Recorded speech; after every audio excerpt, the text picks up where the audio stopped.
me da muchísimo gusto recibir al doctor Jesús Alberto Cabañas Osorio, a la doctora Alejandra Gómez Camacho y al doctor Miguel Federico Rubio Marín. Bueno, este foro tiene como objetivo dar a conocer las investigaciones referentes al tema del cuerpo y su representación en medios audiovisuales como es el cine, así como las formas en las que esto es asimilado en nuestros tiempos, en nuestros contextos sociales y en las múltiples lecturas que pudiera haber de lo que se presenta, porque cada quien toma lo que le mueve. ¿Qué me dice a mí? No es lo mismo de lo que le puede decir a Nayeli o que le puede decir a Maya o que le puede decir a cualquier otra persona. Dentro de este sistema que tenemos, ya no sé, el mundo capitalista, neoliberal, etcétera, ¿no? Y bueno, pues por esta razón, pues el doctor Jesús Alberto Cabañas Osorio, profesor e investigador de la Universidad Iberoamericana y autor de los libros que están aquí sobre lo que estaremos platicando, pues son el reflejo de varios años de trabajo de investigación sobre el tema del cuerpo y de las voces de que en esto se representa. Y para mí es muy importante comentarles también, no solamente es una cuestión que se presenta en el cine, también es una cuestión de derechos humanos, también es una cuestión de dar visibilidad a sectores de la población que regularmente no los tomamos en cuenta y que no los vemos hasta que están reflejados en la pantalla, como son obviamente nosotras las mujeres, como son las personas afrodescendientes, como son los pueblos indígenas, como es la población LGBT. Esto es muy importante porque de sus vidas, de su contexto social, de su contexto cultural, pues en el cine se han tomado estos temas y que se han posicionado en la agenda política mexicana. Y esta lucha social de más de 40 años, cuya consigna principal ha sido las personas que establezcan y determinen lo que deseen hacer, cómo vivir, cómo ser feliz y tener la autonomía del cuerpo, pues es lo que se van a desarrollar en estos temas que nos van a presentar hoy en este foro. Y va a ser una especie de miscelánea, porque no es un foro que sea cuadrado, solamente los ponentes hablar y ustedes no, sino que tiene que ser diverso y que sea un diálogo. Entonces, sin más, les doy la bienvenida y doy por iniciado este foro y le voy a dar la palabra al maestro Leonardo Bastida, que va a hacer la presentación de nuestros ponentes.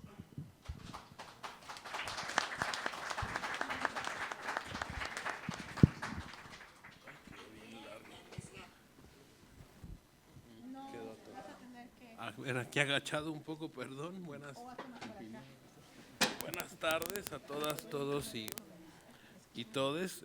Bueno, pues me permito presentar a nuestros invitados e invitados esta tarde aquí a esta cámara, que es el doctor Jesús Alberto Cabañas Osorio, quien es doctor en Historia del Arte con especialización en cine, maestro en arte y licenciado en comunicación por la Universidad Nacional Autónoma de México. Sus áreas de investigación son el cine, la actuación, la teoría del arte contemporáneo, estudios culturales y visuales, semiótica y semiótica aplicada. Él ha trabajado como curador, como museógrafo y como director artístico de la compañía de danza contemporánea El Ballet Independiente. Actualmente es profesor e investigador en el Departamento de Comunicación de la Universidad Iberoamericana de la Ciudad de México y bueno, autor de los libros que se presentan aquí esta tarde, que son estos dos que tenemos aquí.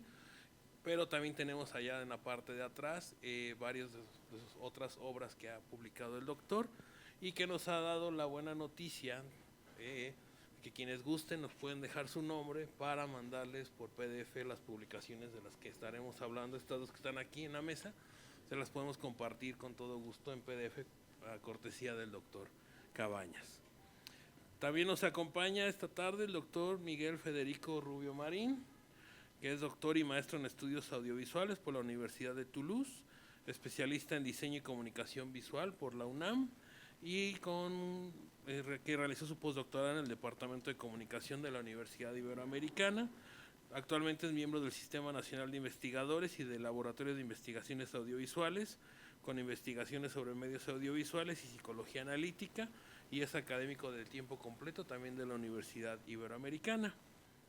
También tenemos el gusto de que esté con nosotros esta tarde la doctora Alejandra Gómez Camacho, doctora en Historia del Arte por la Universidad Nacional Autónoma de México y comunicóloga por la Universidad Iberoamericana. Es profesora del departamento, ha sido profesora del Departamento de Comunicación de la Universidad Iberoamericana y del Centro de Cultura Casalam. También ha impartido clases en el posgrado de Historia del Arte de la Facultad de Filosofía y Letras de la UNAM y ha sido ponente de diversos coloquios nacionales e internacionales y actualmente es investigadora independiente.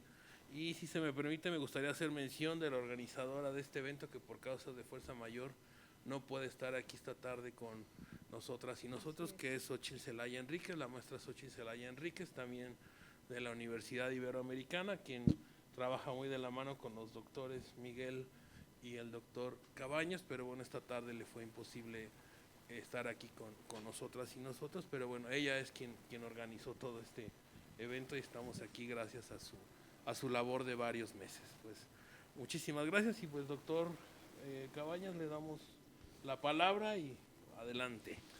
Muchas gracias y bueno, pues bienvenidas, bienvenidos y un agradecimiento por compartir esto con nosotros.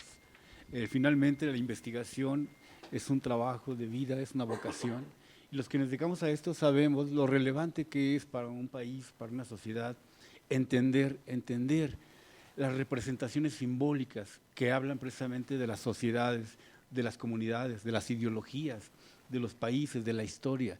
Las representaciones simbólicas son fundamentales para entender el devenir también de una sociedad. Entonces aquí tenemos dos obras de las que vamos a hablar, dos obras que vale la pena decir que en mi experiencia han sido vituperadas, el cine de ficheras. A veces se ve de lado, se ve feo, ¿por qué? Porque son cines populares completamente y lo popular habla completamente de lo que somos como sociedad. Las dos investigaciones que están aquí son dos personajes para mí centrales en la historia del cine mexicano y en la historia de la sociedad moderna y contemporánea de la Ciudad de México, ¿no? Que es la fichera y que es el boxeador. Son dos elementos fundamentales que yo los analizo desde la concepción cuerpo. Aquí me gustaría detenerme a nivel, digamos, conceptual y teórico en algunas cosas fundamentales. Cuerpo, representación y cine.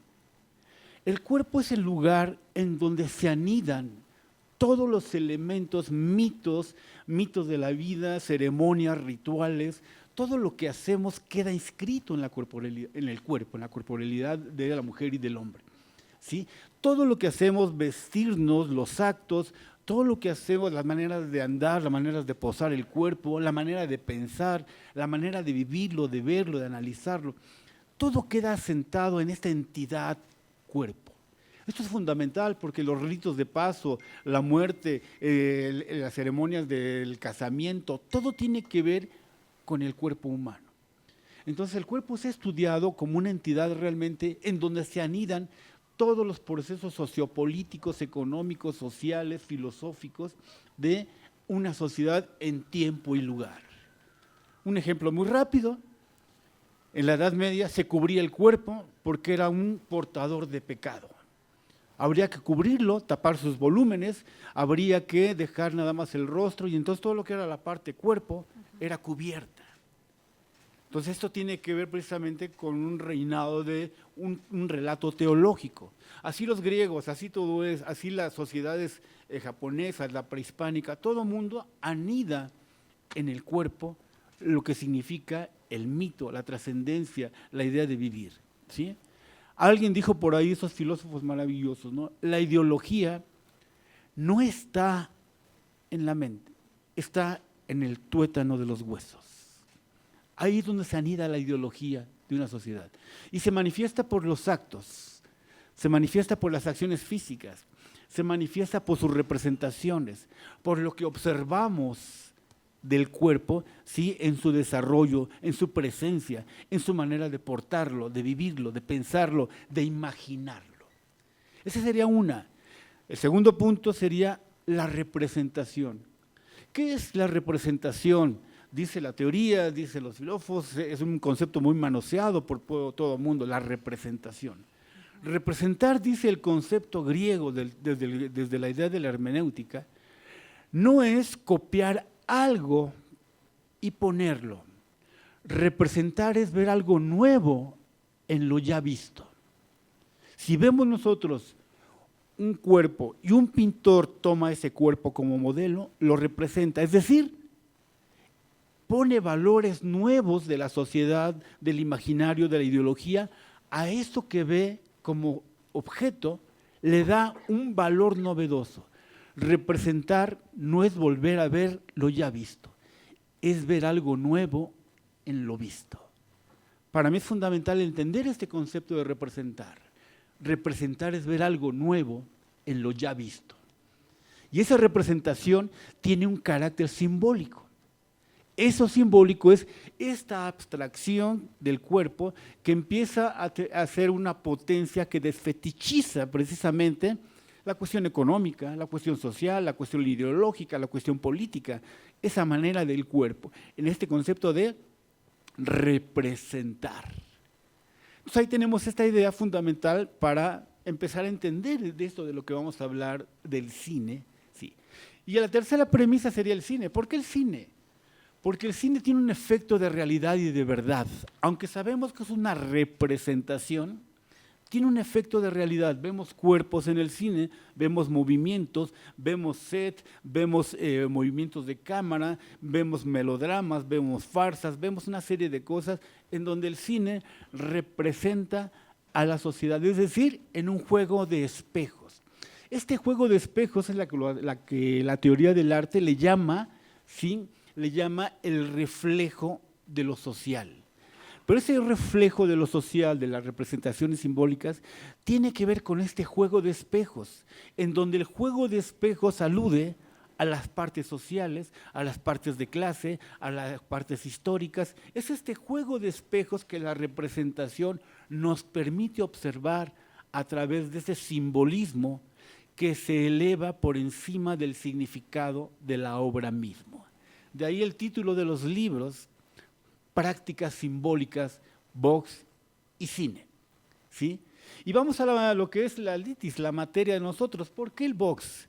Vean ustedes en esta imagen, ¿sí? La imagen la conocemos todos, Pepe el Toro, ¿sí? Pero Pepe el Toro con una corona, ¿sí? Porque la representación del cine, del box del cine mexicano, va a estar atravesado por la cultura católica, va a estar atravesado por el sufrimiento, por las clases sociales bajas, por la entrega, así va a empezar, digamos, el boxeador.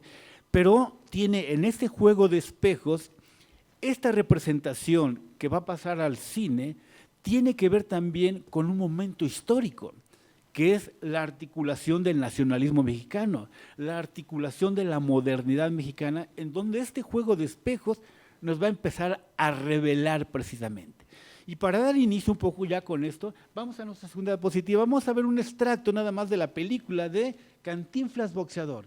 Observemos la película, este pequeño clip, y platicamos ahorita brevemente sobre ello, me gustaría escucharlos, porque nos dice mucho. Póngase abusado porque este entrenamiento va a ser el último, ¿eh?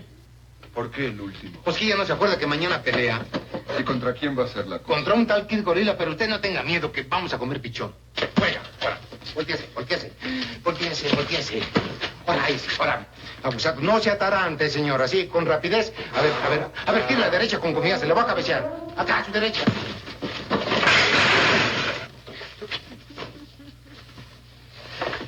¿Le hice daño? Ay, Dios. Usted me dijo que le aventara el swing. Que me lo aventara usted, pero suavecito, en esta forma. No que abusa, hombre. Usted dispense. Usted dispense. Ahora vais a Chapultepec a hacer piernas, a correr para que agarre aire. Totomote. Bien, ¿qué vemos aquí? Vemos la herencia del peladito de la colonia, vemos la herencia del lépero de la colonia, en donde aparece este sujeto, este personaje de clase social baja, en donde no tiene oficios ni beneficios. Es este personaje que la colonia nombraba pelados, que nombraba los léperos, la gente que andaba cayéndosele la ropa en la calle y en donde hacía trampas, se robaba esto, se robaba el otro, decía, fingía, hacía una cosa para tener una sobrevivencia. Cantinflas en esta primera película es el portador de esa herencia de toda la colonia que vive en México. Porque se vuelve tramposo, de todo se ríe, de todo se burla, no tiene oficio, juega con este, juega con el otro, y se está riendo siempre de todo, porque su arma, digamos, de sobrevivencia es la burla, es de lo que haya, es comer de lo que encuentre, es agarrarse una chamba, agarrarse la otra. Él no tiene nada de boxeador, pero le ofrecen boxear y se mete de boxeador. Esa representación precisamente del peladito, del lépero, del pordiosero, la empieza a representar de una manera maravillosa Cantinflas en el cine mexicano. Y estamos hablando de los años 40. Es los años 40 donde el cine empieza a generar los ídolos también, porque está en un auge los nacionalismos mexicanos. Vean qué interesante entonces, es este ídolo popular que se eleva entonces ya como el ídolo donde va a ser el que aglutine las ideologías de las clases bajas. De ahí la representación que estamos observando que se vuelve interesantísima en el cine. Esta premisa que les digo, el cine no es copiar la realidad, es sacar los valores, sacar los elementos de significado, de sentido, que nos permite observar la película. Y si escuchamos ya después, vemos la película completa y vemos el lenguaje del que está hablando, vamos a darnos cuenta de todo el tipo de palabras, lo que usa, las trampas que usa, la manera en que se mueve, la manera que esquive. Nos está hablando ya de lo que va a ser este cómico del cine mexicano, que nos va a reflejar precisamente mucho de este orden social, ¿no?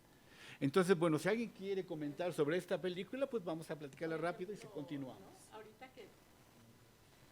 Hola, buenas tardes. Bueno, primero, muchas gracias, diputada Laura Hernández, por invitarnos y a este equipo con el que siempre he participado. Bueno, siempre me han invitado, se los agradezco mucho, Alberto, Miguel, Leonardo. Ahorita yo también coincido con que el cuerpo es el campo simbólico de verdad por excelencia, y ahorita quería completar un poquito la idea de Alberto con la irrupción de Cantinflas. Creo que si estamos viendo toda la manera como está provocando al boxeador, está justamente atentando contra la construcción de la masculinidad que tenía que regir al boxeador, así como el cuerpo, ¿no? O sea, Cantinflas se permite, ¿no? Este personaje no tiene contención de su cuerpo, como vemos que los boxeadores sí tienen un culto a su cuerpo porque lo tienen que perfeccionar para lograr todas esos movimientos. O sea, el box no es improvisado, el box es un ritual impresionantemente formado, forjado, estricto. Entonces creo que esta ruptura que hace este personaje que llega a retar, ¿no? No eres hombre, no eres esto. Y además, también no perdamos de vista los guantes de box, que también ayudan a esta construcción masculina. Ahorita creo que Miguel quiere decir algo. Gracias. Sí, hay una tensión muy interesante en las películas que Alberto en el box, en el cine mexicano, analiza.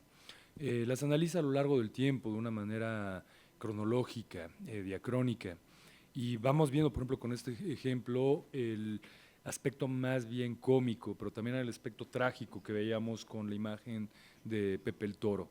Hay una tensión muy importante y en medio de esa tensión finalmente Alberto está identificando muchos de los imaginarios, muchos de los constructos y de los elementos clave de la sociedad mexicana de todo este periodo de tiempo, ¿no? También hay una tensión interesante a nivel corporal, que se da con una categoría que Alberto maneja muchísimo en todo su trabajo y es particular para el box y también para la fichera, es la de movimiento. El boxeador y la fichera son personajes que van a definirse por el movimiento, ¿no? Un movimiento, como decías, muchas veces técnico, ¿no? Ágil, y en otros casos más bien grácil, seductor, pero esta cuestión de movimiento es importante también para el medio. El medio no es gratuito, ¿no? Ya decía McLuhan esta frase muy conocida, el medio es el mensaje, pero aquí precisamente el audiovisual también tiene como materia prima el tiempo. No hay película si no hay tiempo, si no hay movimiento, ¿no? Está en su propio nombre, el cine, kino, ¿no? Movimiento. Y aquí Alberto empieza también a trabajar con esta categoría aplicada al cuerpo. Entonces lo que tenemos ya no son cuerpos estáticos, cuerpos congelados por una fotografía en un momento único, son cuerpos que están en un tránsito, cuerpos que se están estudiando, sí como representaciones, pero como representaciones también vivas de una sociedad que está cambiando constantemente, ¿no? Sí. Enrique, aquí también lo que dices, Miguel, además ambos, tanto, ahorita vamos a pasar al cine de ficheras, ahorita solo quería hablar del box, pero ya que lo mencionó Miguel, es muy importante. La fichera, el cuerpo de la fichera cobra vida en la noche. La noche es el otro campo simbólico, porque la fichera, aunque igual pueda haber algún salón a las 10 de la mañana, está cerrado y semeja noche, la ilusión es la noche.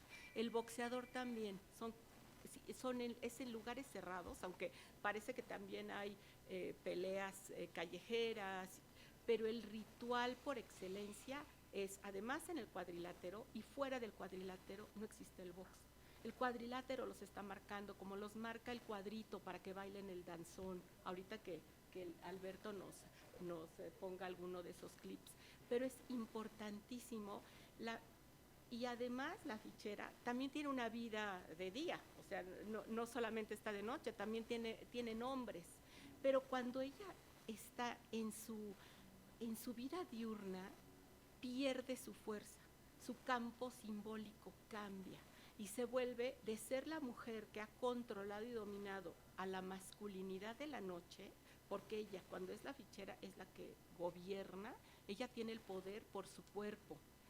Y en el día ella está sometida, ¿no? Es esclava del padrote, o de cualquier otro delincuente. Entonces sí es muy interesante cómo son estos cambios de identidad en un solo personaje. Vamos a un segundo ejemplo. Ay, ya se cayó mi nombre. No sé si han escuchado a Rodolfo el Chango Casanova. ¿Alguien lo ha escuchado? Un boxeador real, un boxeador verdadero, en donde el cine retoma al Chango Casanova. Es un boxeador verdadero, porque él se vuelve campeón, pero sale de los barrios bajos. Entonces el cine, en esta construcción del ídolo popular, es muy interesante, porque empieza a echar mano de boxeadores reales y empiezan a traer boxeadores de Estados Unidos para forjar aquí una liga en México de boxeadores, ya que se haga una empresa, el box mexicano. Es muy interesante porque traen al Kid Azteca, traen varias gente, pero para crear el ídolo popular mexicano empiezan a irse a los barrios bajos. Y ustedes no lo van a creer, pero había peleas que duraban 40 rounds, 45 rounds, en donde la gente muy pobre se alquilaba para boxear por unos cuantos pesos nada más. Ese va a ser otro requisito del boxeador: la miseria, la pobreza, la clase baja. De ahí para generar el ídolo popular. Es muy interesante porque el Chango Casanova, un boxeador real, que llega campeón, pero cae después en la mendicidad, cae en en el alcoholismo, cae en todo eso. Y después sale en una película también el Chango Casanova, pero ya sale como un trabajador talachero, talachas en una vulcanizadora. Y sale en la película, le hacen una entrevista para que dé su testimonio de lo que va a ser el boxeador mexicano. Él habla precisamente, y a partir de la vida real del Chango Casanova, de este ser humano que llega a la gloria, que tiene dinero, la fama, la fortuna y todo lo que implica, digamos, este cliché de la fama, se hace la película de Campeón sin Corona. ¿Ubican esa película? Esa película es de culto, película mexicana, porque habla precisamente de esto que le llaman la ideología del deportista mexicano. Se ha analizado mucho la película, se ha analizado desde la psicología, la sociología, la filosofía, y entonces de este personaje que después termina en la calle, se arma entonces Campeón sin Corona. Entonces vamos a ver un clip de Campeón sin Corona a partir de esto. O sea, ¿avanzamos? ¿Avanzamos?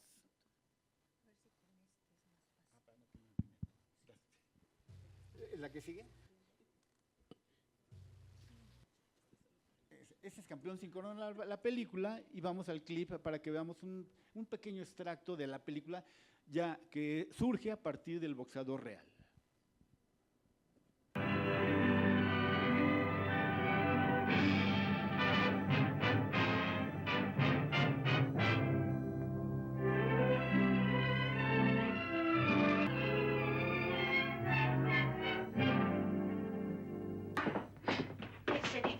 No te va a dejar nada. Mejor habías de hacerle caso a don Roque. Tomarle la palabra y que te dé el carrito.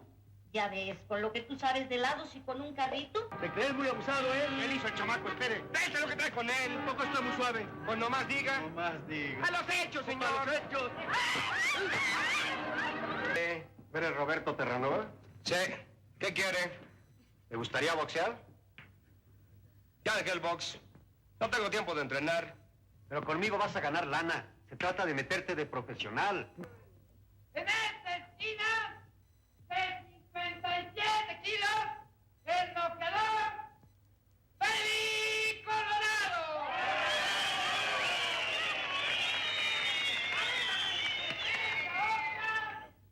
El retador de 56 kilos, 200 gramos, Gil Terranova. Pero eres tu hijo mío. Segurola. Y en persona. ¿Eh? ¿Qué tal? ¿Y usted que decía que el box no me iba a dejar nada bueno? Y este es solo el principio, mi jerecita. El principio. Pues aquí está bien. Usted dice, ya usted que en esas piqueras no se siente uno muy a gusto. Hay un algo así que bueno. ¿Pero por qué no limpian aquí, hombre? ¿Le gusta el club? Pues está bonito el lugar. En esta esquina, de 56 kilos, 600 gramos, el físico peso pesado del mundo, Juan Díaz. En esta otra, de 58 kilos, 200 gramos, el séptimo peso ligero del mundo, Gil Terranova.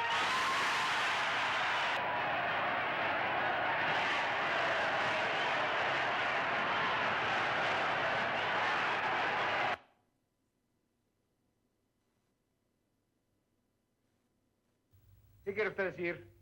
No es miedo, señor. Yo peleo con cualquiera y a las pruebas.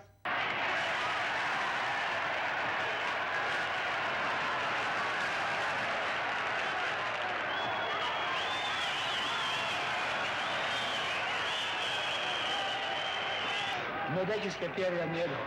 Háblale en inglés. Eso lo asusta.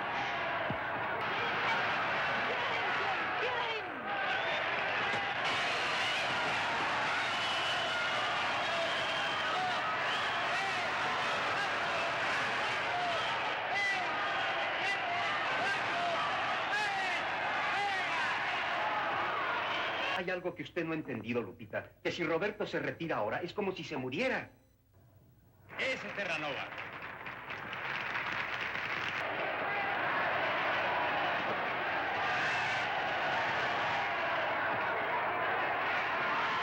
Ahora me explico por qué cobran 40 pesos. Pase. Con permiso. A ver, Rosas, aquí te traigo unos buenos amigos que quieren conocer al King. Mucho gusto. Pues queríamos invitarlos a cenar. Tendríamos mucho gusto conocerle. Supongo no va usted a desechar mi invitación.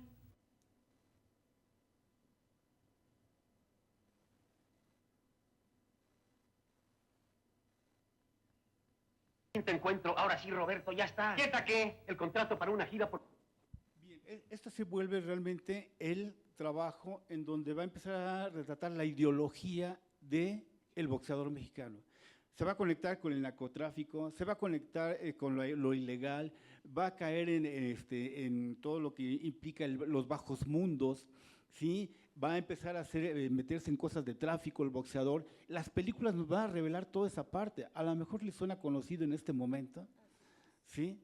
Pero es muy interesante porque las películas nos van a hablar de este boxeador que se encumbra precisamente en las clases altas y que empieza a trabajar en el narcotráfico, se involucra en asesinatos, en muertes, una serie de cosas. Las películas nos van dejando de ver eso y una de las premisas fundamentales es la carne pobre y los mercados de la carne llevados al box. Se van a usar como carne de cañón los boxeadores. Y algo, bueno, una anécdota, luego les platico, pero a mí me corrieron de un canal de televisión cuyo nombre no voy a decir, porque hice un análisis de una pelea vendida. Esta pelea fue vendida. ¿Por qué? Porque las guardias no son encontradas. ¿Por qué le dicen al boxeador, te caes en el cuarto round y te caes, en la siguiente pelea vas a ganar más dinero? Esta pelea es arreglada.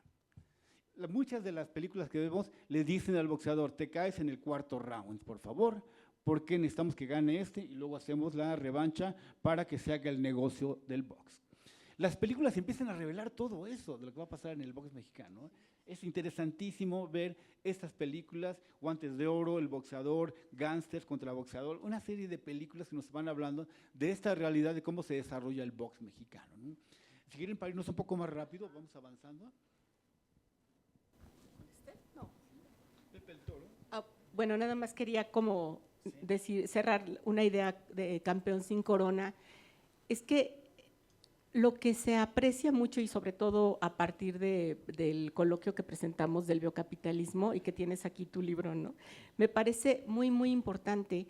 Le ponen al boxeador, como lo vimos, como el dinero como la zanahoria. Ahora bien, este boxeador ya una vez que lo logra es como que la zanahoria se la van quitando y lo ponen como incapaz, él no puede superarse, él no sabe cómo gastar ese dinero, o sea, y además tenemos, muy importante, las figuras femeninas, la madre, no, quédate con el carrito de paletas, porque pues ella decía, no, este dinero es ficticio, pero al final es esta madre abnegada, ¿no? Que siempre es una figura que está presente en casi todas estas películas. Y después la mujer mala que saca al boxeador de la ruta de la moral, ¿no? Abandona a su novia y el caso es para que al final, como dijo Alberto, cae en el vicio y regresa al carrito de paletas. O sea, es impresionante este círculo, ¿no, Miguel? Sí, gracias. Sí, algo que trabaja mucho Alberto es la idea de que el box, bueno, el lugar donde ocurre el box, el ring, el cabaret, son una suerte de escenarios que dentro de esta lógica especular con la realidad están representando en sus historias la historia también de una sociedad y sobre todo de sus anhelos. Una historia más psicológica que real, ¿no?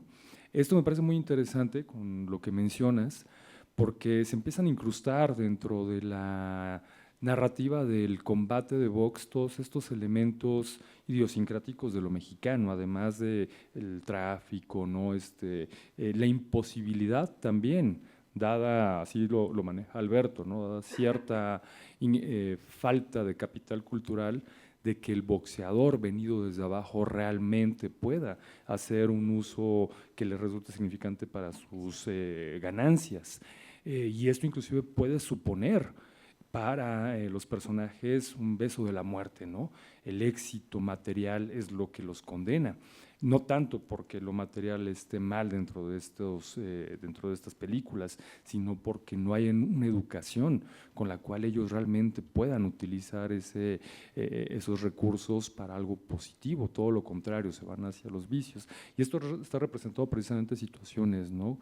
Muy idiosincráticas de lo mexicano. Otra analogía que me gusta mucho en este tipo de escenas, como en Campeón sin Corona y que realiza Alberto, es la idea de las caídas, ¿no? La caída como un componente fundamental de la pelea de box, donde ahí hay dos caídas que también están ocurriendo al mismo tiempo. Y por eso hay un drama, hay esa toma congelada que vimos hace un momento, ¿no? Hacia el rostro, el tiempo se congela, aunque la cámara se acerca. Y es la caída que está emulando lo crístico, ¿no? Una caída que también está hablando de esta idea de pecado, perdón, de pena, de pérdida también, ¿no? Y la caída también en términos sociales, porque hay un conflicto social. Lo vimos desde Cantinflas Boxeador. Aquí está pilluelo, ¿no? de barrio, que se enfrenta contra una suerte de dandy, ¿no? El primer conflicto se da en la calle, en Cantinflas Boxeador, y su oponente es alguien que siempre lo está interpelando, lo está señalando por ser un vulgar. Ahí hay una lucha de clases también que se está gestando muy importante, ¿no? Todos estos combates.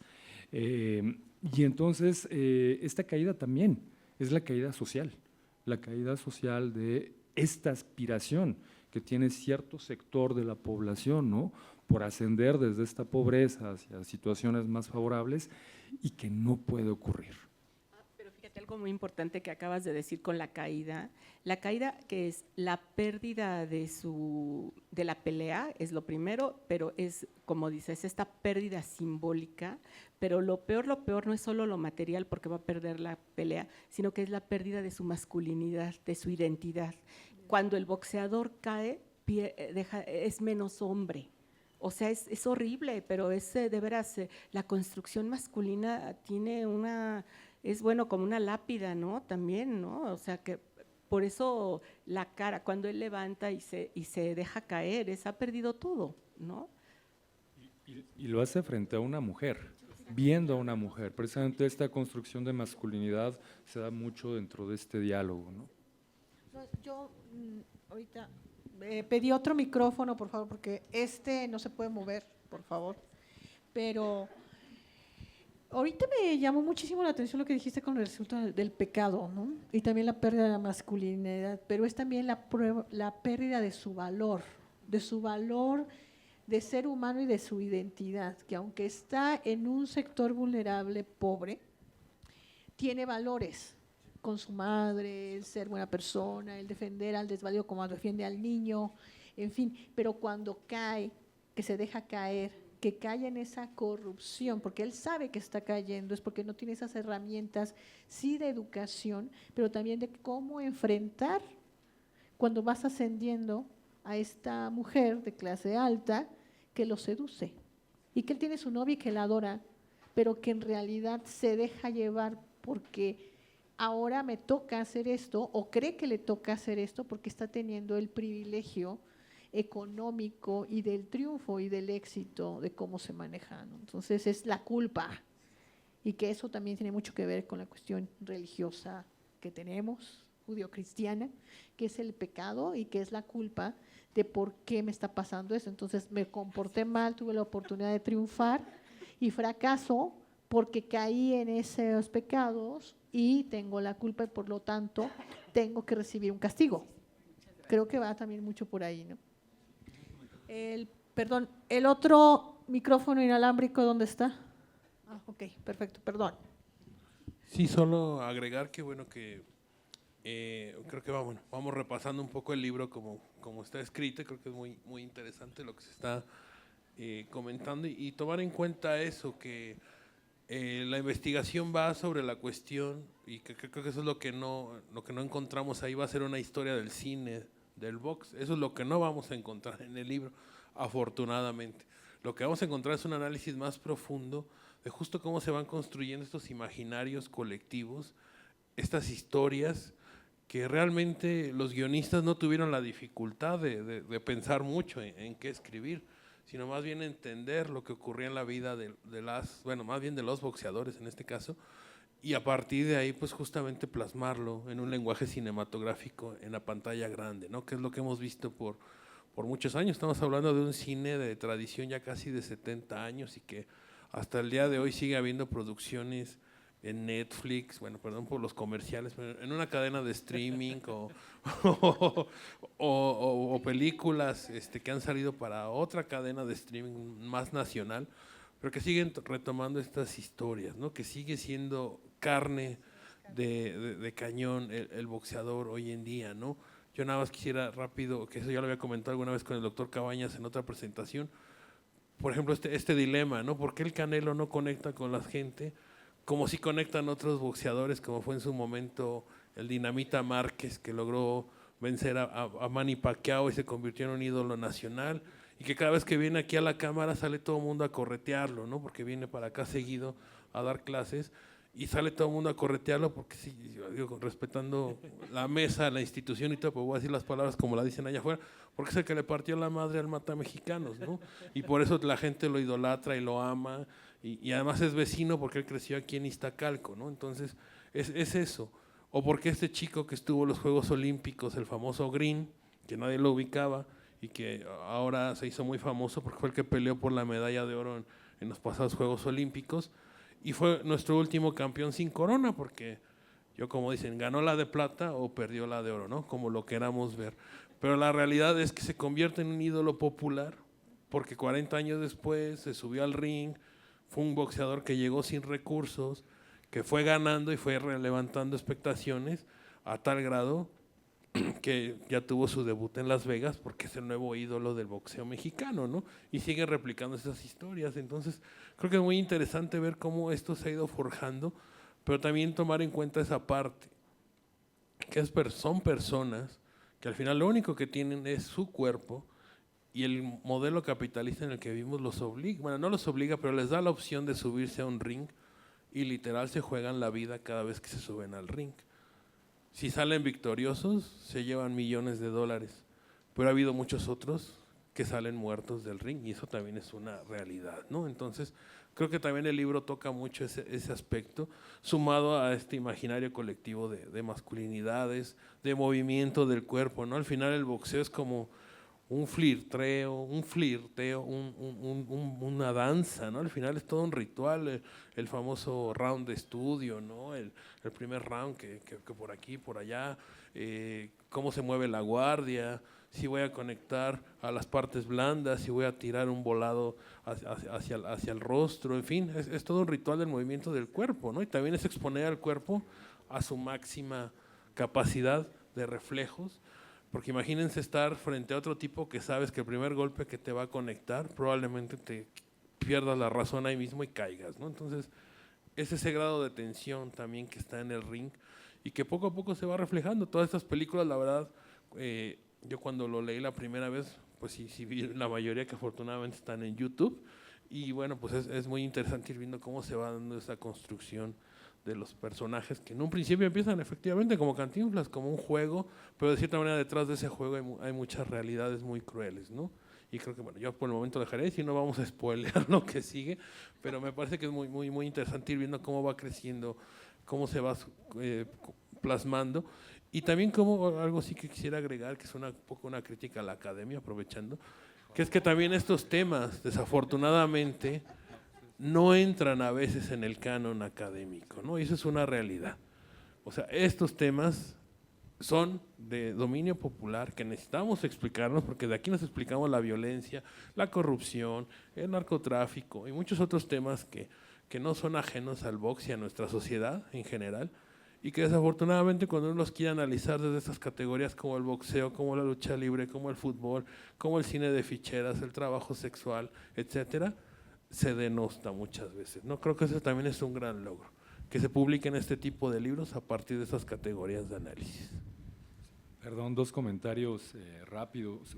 Uno, diputada, sobre esta idea, ¿no?, de la caída. También hay una alineación del personaje, se vuelve apátrida, él ya no tiene un refugio, no pertenece ni aquí ni allá.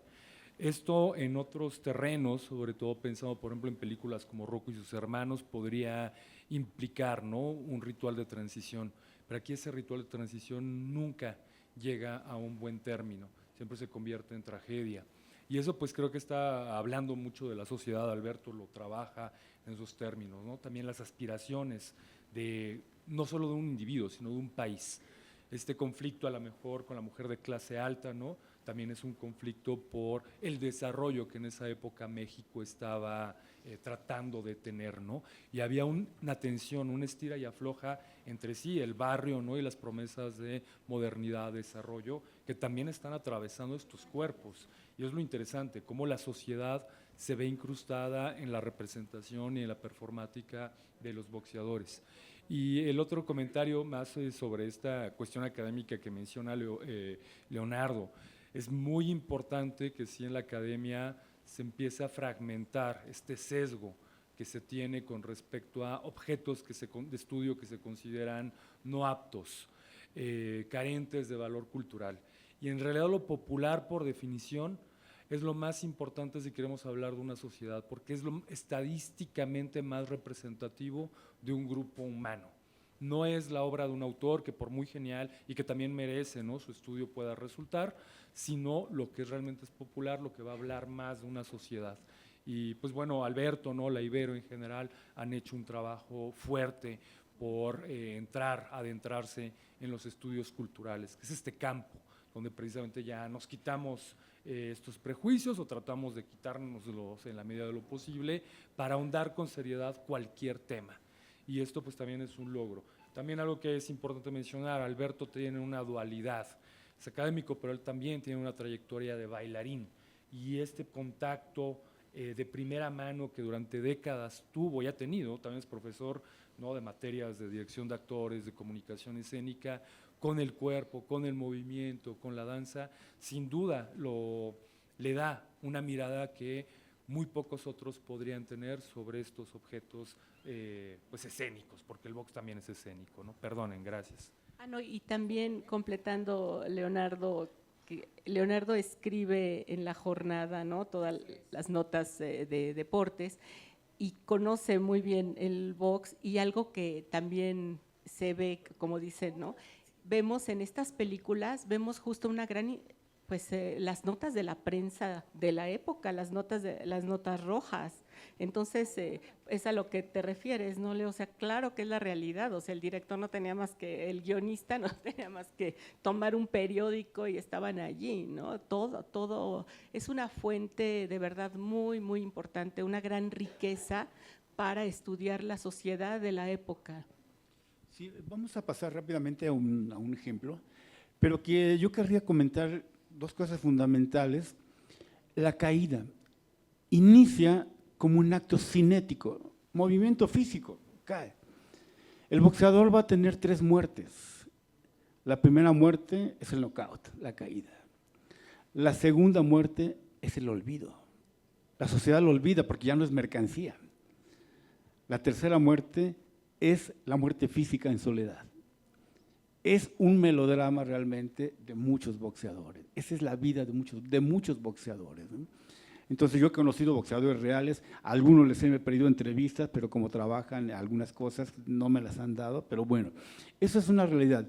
Por eso el box entra en el melodrama, entra en el melodrama. El melodrama es algo sustancial de la sociedad mexicana, es como la catafixia de Chabelo, ¿sí? Entre más lloro, más me hacen caso. Es la catafixia de Chabelo, ¿sí? Llevada al melodrama y llevada a otros ámbitos psicosociales, por no decir la política, ¿no? ¿Sí? Sí. ¿Sí?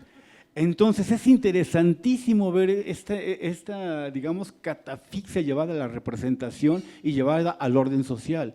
Esa es una. La otra es la construcción del ídolo popular. ¿Por qué hay una mímesis del hecho heroico del campeón? Porque nos hace sentir campeones a todos. Hay una especie de apego por el campeón, de apego por el que llega, de apego por el que triunfa. ¿Y qué pasa cuando la selección mexicana pierde y nada más mete un gol en el Mundial? ¿Cómo nos hace sentir? Nos hace sentir perdedores, nos hace sentir inferiores, tercermundistas. De ahí la importancia del deporte, cómo hace sacudirse las ideologías sociales. Es fundamental. Y ahorita vamos a ver algo rápido. Me gustaría que viéramos un último ejemplo. Hay muchos ejemplos porque vamos a hablar. Un último ejemplo de Pepe el Toro para pasar al cine de ficheras, que es muy interesante también el fenómeno del cine de ficheras. Vemos el último clip de Vox, comentamos algo y pasamos al cine de ficheras. Porque el cine de ficheras va a ser un fenómeno, parece que no, que heredamos de Suiza, de Alemania, que pasa a Estados Unidos y que se aclimata en México. Fíjense qué interesante, ¿eh? ¿Podría todo el mundo pensar que es un fenómeno mexicano? No. Inicia en Europa, inicia en Dinamarca, en Suiza, Alemania, y después pasa a Estados Unidos y se aclimata en México, en la posmodernidad y todo lo que va a ser los movimientos sociales de 68 y todo eso, permite la irrupción de la desnudez pública. Va a ser interesantísimo el fenómeno. Vemos Pepe el Toro, ¿por qué? Porque es parte de la ideología del mexicano. Vienen. Los pobres. Seguramente se impresionó con ustedes los ricos. Ahora Ismael Rodríguez le ofrece la continuación de estas inolvidables películas. Pepe el Toro. Este era el niño y este era la niña, eran gemelos. Se parecían harto y eran igualitos de traviesos. Este era el torito, fue el primero. Y esa mi señora, esa fue mi familia. Otra vez Chachita y el atarantado. Así ya no habrá obstáculos en nuestro camino. El imprescindible bracero. Sister Cal was all very good for your sister, and this for your uncle, and this for your tía. Con el nuevo cuatezón de la palomilla. Mira, Pepe, Caray, me da cierta pena decírtelo, pero la verdad hiciste un ridículo espantoso. ¿No te diste cuenta de las carcajadas y el choteo que se traían contigo? Y el odioso cínico del ring. A mí no me va a matar como a su amigo para quedarse con la viuda. Desgraciadísimo. Dos nuevos amores se disputan al viudo. Lucha la costurera. ¿Sabe lo que le hace falta, Pepe? ¿Qué? Volverse a casar. Y la esposa de su mejor amigo. Téngame confianza y dígamelo. Así lo haré. ¿A lo macho? A lo macho. Pero el recuerdo de su difunta no lo deja querer a nadie. La chorreada no me dejaba. Capaz que venía en sueños y me jalaba de las orejas. Pepe el Toro, el hombre que lucha cara a cara contra la vida y la vida le rompe la cara. Hasta que un día la suerte le sonríe. Al que tiene su buena lana no le encuentran ni un pecado. Si yo estaba condenado, ya encontré mi salvación. El que no tiene y llega a tener. Genuos que desconocen la maldad. Hondos afectos que no cristalizan en amor por respeto a los muertos. Pasiones impuras que engendran el odio hacia los seres queridos. El infortunio convirtiendo en maldad las buenas intenciones de los hombres. Alegrías que se tornan en tragedias. Tragedias que se vuelven carcajadas. Pepe el Toro.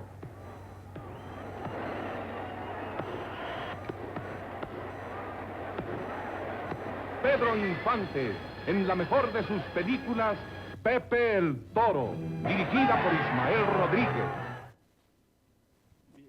Rápidamente, Pepe el Toro es carpintero. Pepe el Toro dedica su vida, se sacrifica por todos. ¿Suena al relato bíblico? Sí. Entonces, está atravesada la película por toda esta ideología judio-cristiana. Es muy interesante la película, es muy, muy interesante. Por eso yo hago esta portada, Pepe el Toro ensangrentado con la corona de espinas, ¿no? Porque eso es parte de la cultura mexicana. Vivimos todavía introyectada esa cultura y es parte de nuestra formación moral y ética como mexicanos, ¿no? Y la película es interesantísima en ese sentido, nos deja ver todo eso. Para pasar al cine de ficheras, un comentario extra, ¿alguien quiere comentar algo? Solo rápidamente, efectivamente, bueno, además de la anécdota que aquí cerquita filmaron parte de esas películas, ¿no? Aquí en Lecumberri, que siempre que les comparto digo, sí, realmente la venían a filmar aquí a Lecumberri, la parte de nosotros los pobres, donde surge el personaje, y que es esa parte, ¿no? De también ir identificando cómo estas películas también se van construyendo, es algo que hoy no hemos mencionado, con la ciudad, ¿no? Es algo que también se toca en el libro y que es muy importante ir entendiendo cómo los ídolos populares también van surgiendo de una política económica que es, pues toda la gente que estaba en el campo comienza a venirse a las ciudades en los 40, nuestros abuelos, ¿no? O bisabuelos en algunos casos, ya que veo gente muy joven y digo, yo creo que ya fueron sus bisabuelos más bien, que comienzan a venirse del campo a la ciudad y se van creando estos barrios populares, ¿no? Donde llegan decenas, miles de migrantes a buscar una oportunidad aquí a la Ciudad de México y justamente se van asentando en estas zonas de Tepito, La Merced, aquí enfrente de la Candelaria de los Patos, y otros barrios, sobre todo de esta zona que en la que estamos hoy, y es donde van surgiendo estos ídolos, ¿no? Porque son la única oportunidad que tienen. Llegan, no hay a donde mucho trabajo, el poco trabajo que se les ofrece, pues tiene de cierta manera ciertas carencias, no les ofrece una oportunidad de vida muy buena, y pues la opción es a lo que hemos estado platicando, su cuerpo, ¿no? Y también eso es algo muy interesante, tanto en este libro como en el que vamos a platicar de ficheras, que son estos barrios, esta cultura del barrio un poco marginal, no el barrio verdadero, no el barrio que hoy se quiere posicionar, sino ese barrio duro, ese barrio donde hay que crecer a golpes, donde las mujeres tienen que soportar acoso y violencia sexual, donde hay mucha doble moral mexicana, ¿no? También en el barrio, donde está la vecindad, las vecindades del Quinto Patio, la música popular, el baile, que son esas expresiones que también permiten desfogarse de una semana difícil, pues el sábado en el baile, pues un poco también sacar esa tensión, ¿no? Y todo eso se conjunta y da pues paso a esta cultura que es, como bien decían, cultura popular, que yo creo que ha sido mal llamada así, desafortunadamente, que cultura es todo lo que producimos, lo que hacemos, pero bueno, se la ha segmentado por ser la cultura de las masas, un poco recordando también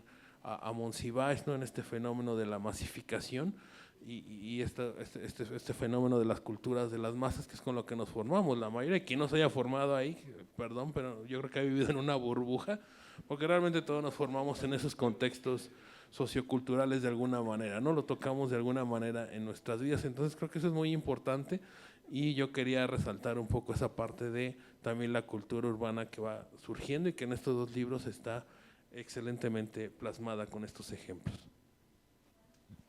Pues pasamos rápido al cine de ficheras. Vamos de manera muy apresurada, ya se nos hizo un poco tarde, pero es un fenómeno interesantísimo el cine de ficheras, verdaderamente. Nos habla mucho de la moral del mexicano, nos habla mucho de la construcción del machismo, nos habla mucho también de la sexualidad encubierta, nos habla mucho de las dobles y triples morales, de lo que tenemos, la cultura del mexicano, nos habla de muchos aspectos muy interesantes.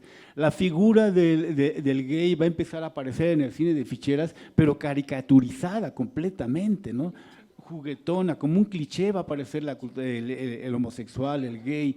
Entonces, este cine tiene una apertura a lo que va a ser el inicio de la posmodernidad en México. Hay toda una carrera ciega, desbocada hacia la posmodernidad, caos, crisis económicas, políticas, una serie de corrupciones a nivel político. Se quita el cine de autor, el Estado del momento, el Estado mexicano, le da todo el apoyo precisamente a este cine porque es un cine mercancía, en donde la mujer es precisamente la mercancía, y más que la mujer, la desnudez. El concepto de desnudez va a ser fundamental, el blandiporno, la sexicomedia, todo este tipo, digamos, de subgéneros del cine de ficheras va a ser interesantísimo. Nos va a hablar del mexicano de los años 70, 80 hasta los 90. Y creo, en mi concepción, que todavía cargamos mucha de esa ideología e idiosincrasia todavía la podemos observar también en muchas de las representaciones simbólicas actuales. Vamos a ver algo, vemos por ahí un clip que tenemos, avanzamos por favor. Esta es la película de Bellas de Noche, avanzamos un poquito. Tivoli, vemos un poquito, avanzamos, y creo que ahí está ese es el video. Vamos a ver este video, le pones tanta pausa. Este video ya pertenece a finales de los 70 y principios de los 80, donde el cabaret en México se desarrolla de una manera increíble. El Montparnasse, el Cuid, el Cancán, la Princesa Lea, cantidad de vedettes va a aparecer. Este va a ser el fenómeno realmente de la vedette, de la fichera, que es muy diferente una vedette, una fichera, a una… Son, digamos, categorías muy diferentes y a veces la teoría las encasilla todas en la misma. No, son muy diferentes. Una es la fichera, ¿sí? Otra es la vedette, otra es la prostituta. Son figuras muy diferentes, pero que el cine nos permite observarlas realmente en ese comportamiento. Aquí vamos a ver algo ya de los años finales de los 70, principios de los 80, con la Princesa Lea y lo que es el cabaret del momento, para pasar a comentar. Gracias.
Van a aparecer varios fenómenos interesantísimos. Uno de ellos va a ser la herencia de lo mexicano aclimatada a este cine, que yo lo califico como el melodrama pornoerótico.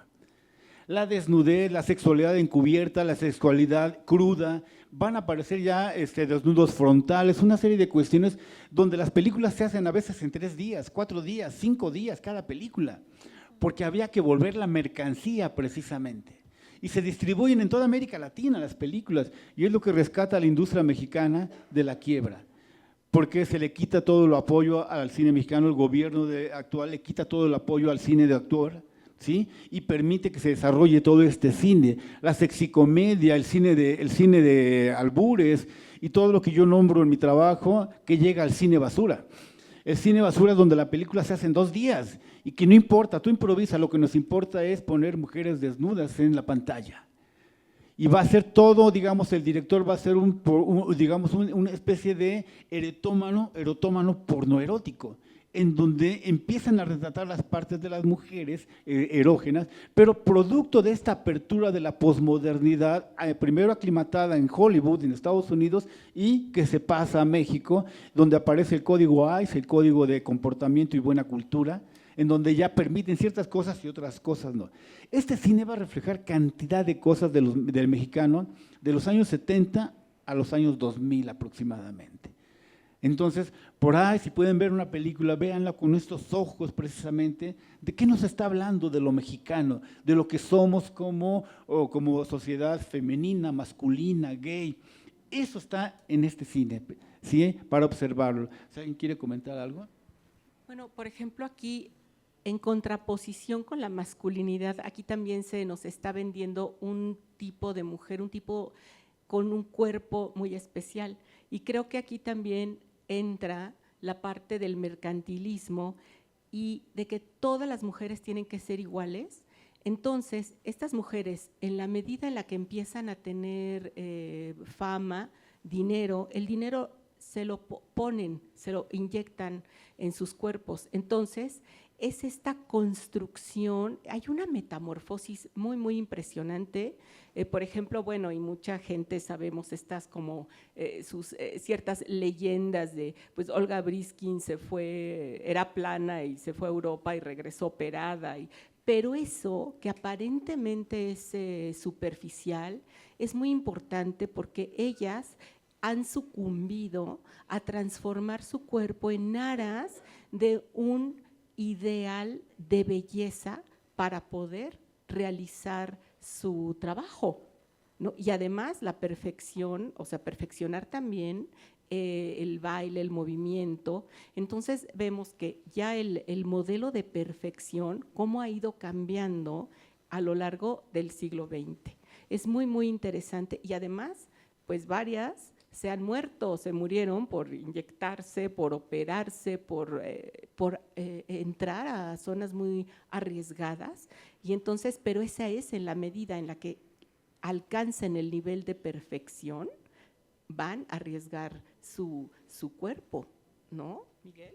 Sí, es muy interesante lo que dice, son cuerpos plásticos, cuerpos que están siendo transformados, ¿no? Por estas lógicas mercantiles del mercado de la carne que Alberto trabaja. Y aquí hay una metáfora, ¿no? Una analogía que, que ya no es la caída, es la mordida. Alberto la trabaja mucho. Hay hasta una película que se llama Devoradora, ¿no? De cine de ficheras, muy famosa. Y, por ejemplo, Alberto analiza en el cine de ficheras en algún momento esta imagen de la mordida, tanto como un objeto representado con Inón Sevilla en Aventurera, tiene en algún momento un traje con una suerte de boca cerca de la pelvis, ¿no? Y esto tiene que ver con una mordida también con varios niveles, ¿no? La mordida sexual, la mordida también política, ¿no? Que todos conocemos, y también la idea de esta voracidad, ¿no? Lo que se va consumiendo y que se ve mucho en los cuerpos, precisamente de mujeres que tú mencionas. Y también en los dramas, ¿no? En muchos de estos dramas, sobre todo Bellas de Noche, sí hay esta idea también de irse apagando poco a poco, sea por la edad, sea por también la imposibilidad de integrarse, ¿no? A estas dinámicas y por la constatación, tanto en el caso de la fichera como en el boxeador, de que ambos son mercancía, ¿no? En el fondo, por eso también hay una falta de integración. Sí, otro punto muy interesante es las figuras femeninas que van a ir apareciendo en las películas, ¿no? Digamos, aparece la mujer espectáculo, donde la mujer es usada nada más para el divertimento masculino. Por eso a los cabarets casi van puros hombres, nada más, ¿sí? El gay se convierte en el secretario de la vedette, de la fichera, ¿sí? Este personaje que se convierte en su conciencia, donde la fichera siempre le platica su vida, su drama, por qué llega al cabaret, por qué se convierte en lo que se convierte. Y es muy interesante porque varias, digamos, de las películas, yo me apoyé en notas de prensa de la época, donde dice una nota de prensa, varias cabareteras fueron arrojadas a la calle brutalmente porque le cerraron el lugar. Y entonces una de ellas dice, pero ¿de qué vamos a trabajar ahora? Somos huérfanas, no tenemos esto, no tenemos nada, lo único que tenemos es la prostitución. Y entonces viene toda esta herencia del movimiento de revolución en México, toda esta herencia en donde son desplazadas las mujeres del campo a la ciudad, y son las que se van a convertir en las prostitutas precisamente, porque no tienen oficio ni beneficio. Y entonces es muy interesante las notas de prensa de la época, cómo dan luz sobre cómo este cine habla de un melodrama pornoerótico. Es muy interesante el fenómeno. Aparece el striptease, que es un fenómeno de danza en donde el concepto de visualidad es fundamental. Esta contravisualidad disruptiva precisamente para el espectador, donde aparece el objeto de deseo, ya no el acto de la sexualidad dura, sino el acto de la provocación. Entonces, el striptease va a ser este fenómeno de danza en donde todos sabemos, la mujer va develando partes de su cuerpo lentamente. ¿Y qué pasa? El comercio es que mientras el hombre ve todo ese tipo de... vaya, consume y consume y consume. Y como está tan entretenido el striptease, la fichera que hace está tire y tire y tire la bebida, para que el cliente consuma y consuma y consuma, y no consuma cubas, consuma champán. Las cuentas son miles y miles y miles de pesos, ahí está todo el negocio. El concepto de fichera va a salir precisamente de esta ficha que destapa la botella y la vedette o la fichera agarra o la tira y la esconde. Al final de la jornada del cabaret, ella va a la caja, aquí están mis 20 fichas. Me pagas tanto por cada ficha. Una ficha de refresco no vale nada, una de champán vale más, una de mochandón vale más, una de vino vale más, y empieza toda la taxonomía de precios de la bebida. Cada fichera termina la jornada y va a la caja, cambia sus fichas por dinero. Es interesantísimo el fenómeno y muchas de las películas nos deja ver estas mujeres que tienen que asistir precisamente porque el oficio es la ficha. A diferencia de la vedette, que aprende a bailar, que aprende a cantar, que aprende a moverse de otra manera, ¿no? Que es una mujer envidiada por muchas porque canta, baila, tiene un cuerpo cuidado, se opera, transforma su cuerpo. Es una mujer muy cuidada, que se cuida mucho. Entonces es muy criticada también, es muy odiada por otras mujeres también, porque dicen que es artificial, que es una mujer fingida, que sabe qué, pero es la mujer que más gana y no cualquiera se sienta con ella en la ficha. Solamente un cliente exclusivo. Y ahí yo les podría contar varias anécdotas precisamente de los cabarets donde anduve, donde a varios políticos, la relación del político y la fichera es fundamental. Es fundamental en la historia del cine mexicano. Desde Pancho Villa hasta nuestros días, por no decir Peña Nieto y cosas así, toda la relación que se establece entre la fichera y el político es fundamental. Para revisarla ya como un trabajo escrito, con nombres, apellidos, paz y épocas. Yo por ahí tengo varios material, pero luego por ahí me dicen cosas muy raras. Perdón, ¿quieren opinar algo? ¿Alguien quiere decir algo de esto para no extendernos tanto? ¿Alguien quiere comentar algo del público, de nuestro público, que le interese saber? Por ahí, si quieren pasar el micrófono, por favor.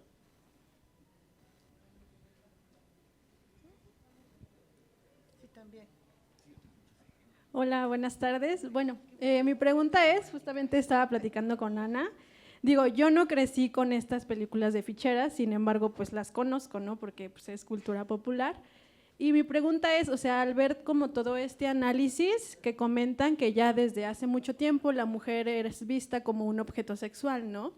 Y mi pregunta es, si estas películas ya existían desde antes y escandalizaban a la sociedad, ¿por qué después de tantos años productos actuales, musicales, cinematográficos, siguen escandalizando tanto a la sociedad cuando ya existía desde hace tiempo? Me refiero, por ejemplo, no sé, cuando vemos un video de reggaetón, ¿no? O si vemos a La Bella Cat, o si vemos a Karol G, o si vemos a Bad Bunny, que sexualizan mucho a las mujeres, ¿por qué escandaliza tanto si desde antes ya existían estos productos? Esa es mi pregunta.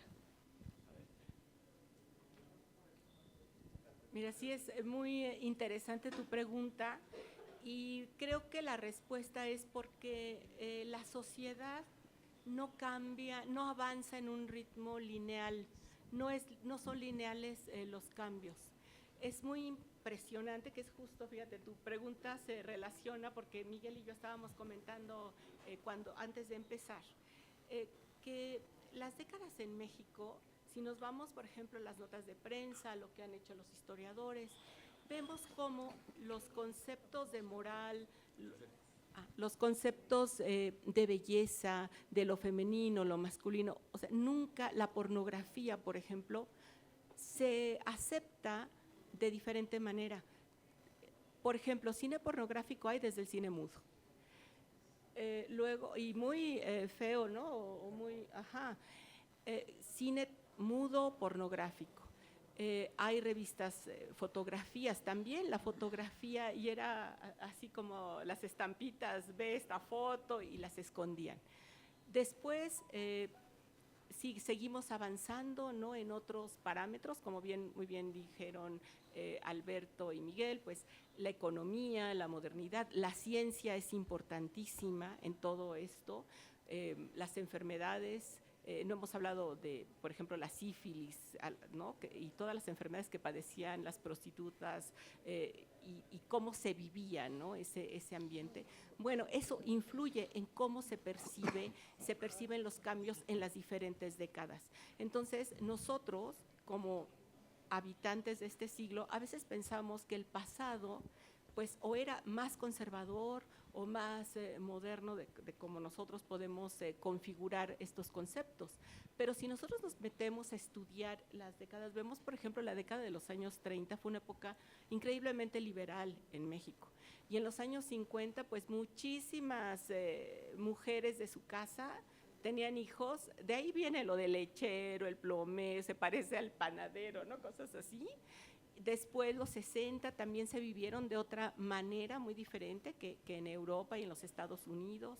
Los años 70, con la música, también fue una época en México no tan abierta.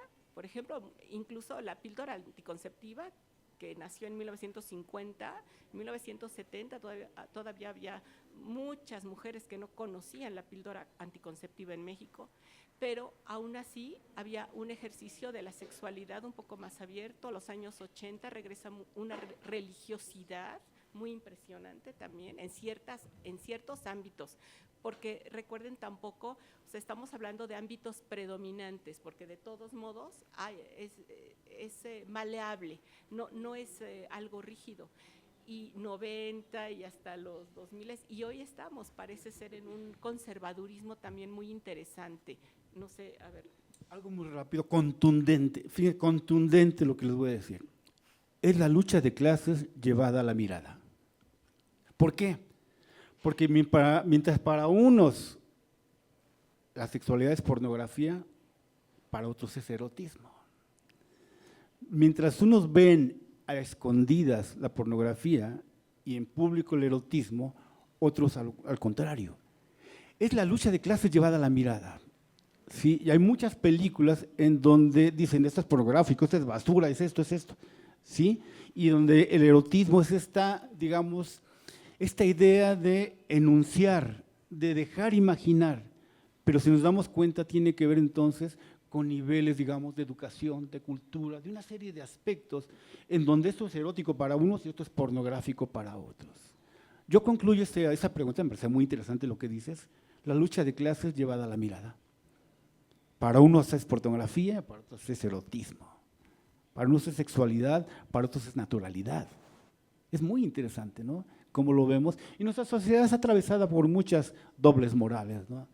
Mucho de lo mexicano está atravesado por una doble moral, porque no es una sexualidad que digamos que sea abierta, es encubierta nuestra sexualidad. Y eso es parte de los estudios históricos que, bueno, hay varias investigaciones sobre esto, ¿no? ¿Alguien querría comentar algo? Buenas tardes, soy Carlos Gutiérrez, estudiante de Ciencias de la Comunicación, entonces tal vez mi comentario sea un poco sesgado, pero precisamente cuando estudié la carrera, ya hace varios años y fue el siglo pasado, pero tomábamos como referente de la cultura popular, o veíamos como referente al charro y la mujer abnegada que se presentaban precisamente en el cine, que es lo que nos vendieron. y de ahí pues pasa precisamente a estos íconos, ¿no?, del boxeador. Esa transición precisamente que la cultura mexicana empieza a ver del campo a lo citadino. El mismo Pedro Infante hace ese rol y esa transición, ¿no? Entonces nos lo venden como el cine de oro, es decir, wow, es lo máximo, México aquí brilla con esos roles, con esas representaciones, precisamente fomentando una cultura que me llama la atención, que si damos un brinco hasta hoy, lo que mencionaba de el nexo con el narcotráfico, el crimen, etcétera, pues lo vemos con Julio César Chávez, hijo, ¿no? Que precisamente pues parece que la vida supera la ficción. Y en las ficheras también lo vimos con Irma Serrano, en la presidencia de Díaz Ordaz, y Sasha Montenegro, la estrella precisamente de las ficheras y de esas películas, un cine apoyado por Margarita López Portillo, precisamente la hermana de López Portillo, que acaba casándose con el señor. Y bueno, a la señora la respeto también porque ella incluso apoyó un evento de VIH-Sida hace 25 años, pero sería muy interesante, bueno, obviamente todo esto es muy interesante, pero me gustaría que en un futuro cercano se pueda pasar al estudio corporal o a un análisis corporal del cine de hoy en México, porque la propuesta precisamente que tenemos hoy en día parece ser nueva, parece ser renovadora, parece ser revolucionaria, pero efectivamente como venimos cargando todavía con estas cosas culturales, pues son los elementos que a veces tenemos que reconocer, porque si no los reconocemos pues no se pueden superar.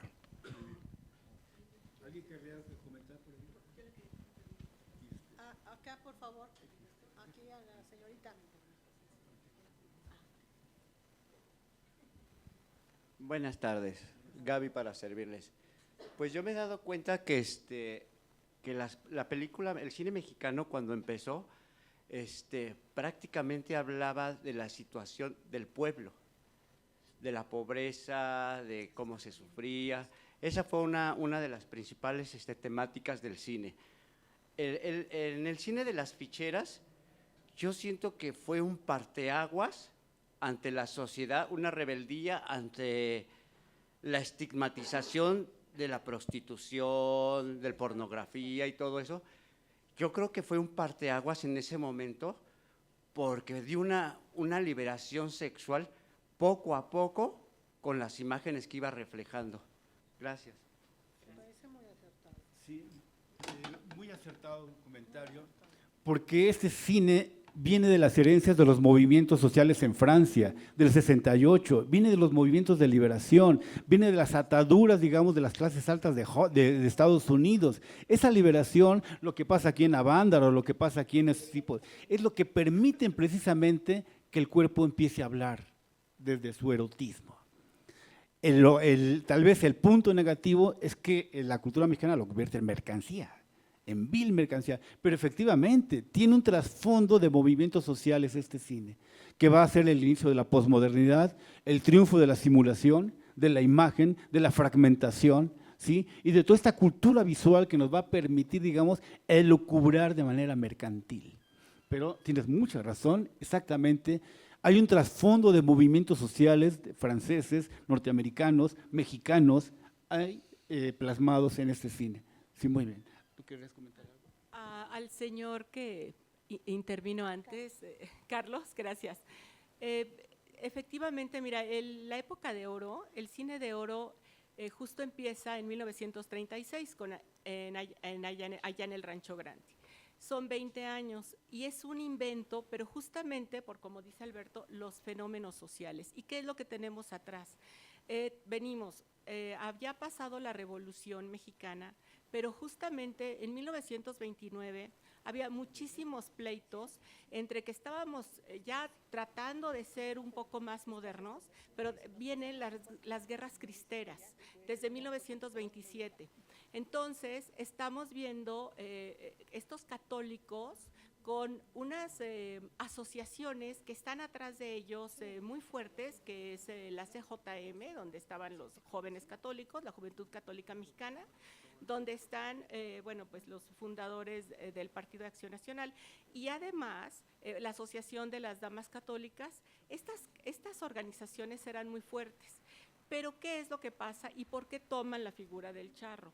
La Asociación Nacional de Charros se funda en 1921 y además era parte del ejército. O sea, por ejemplo, si viene si hay una invasión, ellos podían salir. Entonces, y además Maximiliano había elevado la figura del charro. Gracias a Maximiliano tenemos el traje de charro de gala, ¿no? ¿Qué es lo que hacen a nivel político? Porque sí es toda una estrategia. O sea, el cine de oro no es así que, para ver el ranchito, bueno, no ranchito, las haciendas, el caporal, es toda una sociedad, esta sociedad bucólica, sí, es un gran invento para poder matizar todos esos conflictos religiosos y hacer una tregua, porque México no queríamos ser un país ateo.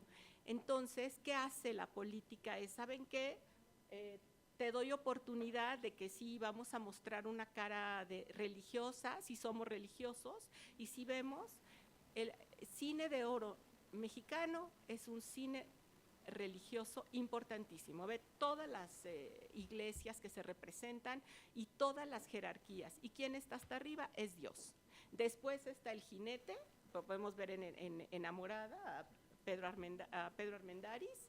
Él es el que está abajo de Dios y entra, si ustedes se acuerdan de la película, cuando entra a la iglesia, ese pasillo central se llama la vía sacra en cualquier estructura arquitectónica. ¿Qué hace? Se hinca, se arregla ahí las espuelas, no va a hacer ruido, entra sigilosamente con respeto. O sea, todas esas son concesiones porque vivíamos en un momento político terrible. México era un caos y también era cómo vamos a dar una buena imagen ante los gringos, ¿no? Ante los Estados Unidos. No podemos dar esa imagen porque acababa en 1927 de venir Charles Lindbergh a visitarnos, o sea, y estaban en esta cordialidad, así que el embajador, el presidente, bueno, eso es nada más. Gracias. Muchas gracias. Sí, mi comentario es más sobre lo que mencionaba Gabriela, ¿verdad? Creo que es muy interesante esto que mencionas. Sobre todo hay una tensión entre estoicismo y hedonismo, también en este corpus de estudio de Alberto. El boxeador tiene que ver más con la idea del sufrimiento, el estoicismo, pero también hay un discurso y es la promesa de liberación, de placer a través de la mercancía, a través del comercio, y esta promesa cada vez va ganando peso conforme nos acercamos a la segunda mitad del siglo XIX, ¿no? En los años 60, 70, tiene un peso más fuerte, y de hecho hay momentos donde se cruzan esta idea de un sufrimiento transformado a partir de la fichera, el sufrimiento del boxeador que se sublima gracias a la prostituta de la fichera, por ejemplo en Las Glorias del Gran Púas, ¿no? Esta película que también analiza Alberto, ahí pues, Rubén Olivares, ya está más bien disfrutando, y es lo que vemos de todos estos momentos en el bar, en la pulquería, en el burdel, en el cabaret. Entonces creo que también aquí hay un discurso de un México que está entrando también a un momento de bonanza económica donde podemos transformar ese sufrimiento, al menos temporalmente o superficialmente, gracias a estas promesas también de lo mercantil y sobre todo de los cuerpos mercantiles, ¿no? ¿Otra pregunta? Tenemos tiempo. Bueno, tengo una pregunta rápida más para Leo, que me causó mucha curiosidad lo que mencionaste de las juventudes actuales, ¿no? A mí me gustaría saber cómo consideras tú o qué consideras que es el papel del box actualmente, pero en las juventudes de ahora, ¿no? Sobre todo teniendo en cuenta que pues actualmente los jóvenes ya estamos más influenciados por toda esta onda de las redes sociales, de que todo ya es muy efímero, esto que mencionabas de la mercantilización del barrio, ¿no? Que ya es muy diferente cómo se percibe ahora, ¿no? Entonces me gustaría saber actualmente qué papel juega el box en las juventudes de ahora, o qué crees que hace falta para que los jóvenes de ahora tengan más interés en los deportes en general, ¿no? Ya que pues la cultura popular ya está muy diluida también, ¿no? Esa es mi pregunta. Ok, gracias. No, pues yo creo que la llevo a la comisión de deporte mejor. Es muy compleja. No, yo lo que podría comentar es que sigo viendo una experiencia de vida y mis colegas aquí de Ecatepec no me dejarán mentir, que allá el box se sigue practicando en los camellones, o sea, es una de las opciones que hay para salir de los barrios, ¿no? De ahora las zonas periféricas, zonas que le llaman los suburbios y todos los nombres que le han puesto a estas zonas, ¿no? Ya no son aquí, efectivamente aquí hay enfrente, ¿no? En la Candelaria, en la Merced, en Tepito, pero cuando uno anda por allá en esos espacios, pues allá sigue siendo un tema que es la opción. O sea, nosotros conocimos aquí con mis amigas pues, muchísimos gimnasios de boxeo donde se practica con llantas. No, ni siquiera hay una pera, no hay nada, se practica pegándole a las llantas para fortalecer los puños en un camellón de tierra a veces si los gimnasios, los bien equipados eran de lámina y algunos otros eran de lona. O sea, guacalones, exactamente. Allá eso sigue siendo una posibilidad. En estas zonas sí es donde están saliendo los boxeadores de estos tiempos, ¿no? De estas zonas, ya de Ecatepec, de Nesa, o este caso que mencionaba del Green, de una zona llena de violencia, que es Culiacán, ¿no? Él es de allá, o sea, sigue siendo una opción de vida, pues, ante un país con 80 millones de pobres, ¿no? O sea, sigue siendo una opción de vida totalmente. Por eso, pues, si hay una crisis, ¿no? Esa es una realidad, una crisis de un mal manejo del deporte a nivel federado, que no está llegando a las y los jóvenes, pero hay espacios donde se sigue buscando, ¿no? Como una contracultura. Incluso yo diría, me acuerdo mucho de un perímetro ahí en las zonas estas de polígonos, donde tenían todos los parques llenos de pinturas con boxeadores, ¿no? Estaba el Dinamita Márquez, estaba Barreta Barrera, estaba Julio César Chávez, estaba la Barbie Juárez, también ya la incluían por allá. O sea, entonces sigue estando en algunos imaginarios colectivos muy presente, porque sigue siendo una opción de vida, ¿no? Su cuerpo, ¿qué es lo que pueden ofrecer? Lo siguen exponiendo, lo siguen pues subiendo a un ring para buscar salir de esos entornos, que además son entornos demasiado complejos, y donde creo que la política pública debería enfocarse a ayudar a enfocar esa energía hacia muchos otros proyectos, ¿no? Yo creo que eso es lo que hace falta, que pero el deporte sigue siendo una opción, ¿no? El boxeo, la lucha libre, estas ahora nuevas artes de la UFC, que también ya las practican por allá, las grandes academias de Muay Thai y de otras artes marciales asiáticas están en estas zonas de la ciudad, ¿no? O sea, ya no están aquí en las zonas gentrificadas, están allá y practican Muay Thai, Limbo Samba y muchas otras artes marciales, boxeo, lucha libre. Uno, los necesitas para la vida diaria, esa es una realidad, y dos, pues es tu opción, ¿no? Todavía sigue siendo de las pocas opciones que muchas jóvenes y jóvenes que crecen por allá tienen, desafortunadamente. Entonces sigue posicionado, por eso siguen produciendo series, por eso siguen produciendo películas sobre el tema, porque siguen teniendo un gran público, justo por eso, porque siguen siendo opciones de vida donde pues su cuerpo es la mercancía con la que pueden dar de moneda de cambio ante un sistema que pues los va a absorber, los va a explotar y después, pues como ya se ha mencionado tristemente, pues los va a abandonar, ¿no? También. Un último comentario sobre esto. Es fundamental, y lo vemos en el fútbol, en el box, en las luchas, en los espacios de masculinidad.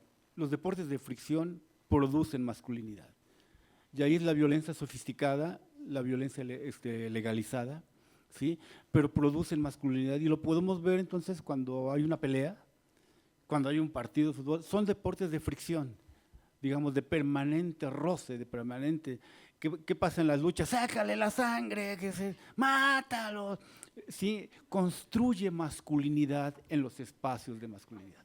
Eso es bien interesante el fenómeno actual. Vean cuando va a jugar la selección mexicana de fútbol, muchas veces se para el país. Y todo el mundo está, que ganen, que metan goles, está construyendo precisamente, primero, esa ideología de ser más fuertes que otros, en términos generales, es una especie de nacionalismo deportivo.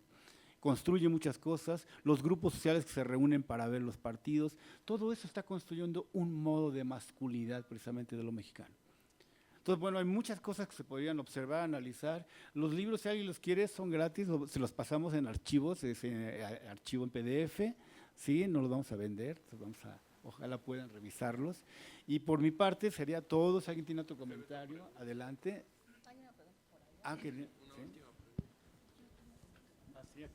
Sí, buenas tardes.